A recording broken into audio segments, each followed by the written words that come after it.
बिस्मिल्लाहिर्रहमानिर्रहीम। अस्सलामुअलैकुम। आप देख रहे हैं ताज 92 न्यूज़ और मैं हूं नाइला भट्टी। नजर डालते हैं आज की खबरों पर। दड़ू के सहाफ़ियों की जानिब से सिंध का कल्चरल डे भरपूर तरीके से मनाने का ऐलान। दड़ू के वर्किंग जर्नलिस्टों का एक अहम इजलास प्राइमरी स्कूल दड़ू ऑफिस में मुनक्किद हुआ, जिसमें सीनियर सहाफ़ी एजाज अख्तर मेमन, गुलाम मुस्तफ़ा किच्ची, गुलाम चौहान, इमदाद मेमन, अशरफ पलेजो, मंठार टारानी, तलत भट्टी, अली रजा किच्ची, खालिद भुट्टो, सागिर तेदार अली कनभर, मुख्तार अली खोखर, इम्तियाज आकाश मेमन, मौलाई मुमताज़ सोढो समेत दीगर ने शिरकत की।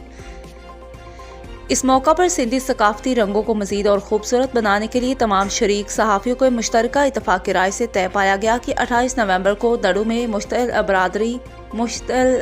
बरदार रैली निकाली जाएगी और 4 दिसंबर पर मनाया जाने वाला सिंधी सकाफती डे के मौका पर एक बड़ी मरकज़ी सकाफती रैली निकाली जाएगी, जबकि दड़ू समेत गिरदोनवा के मुख्तलिफ स्कूलों और देहातों में सकाफती प्रोग्राम तरतीब दिए जाएंगे।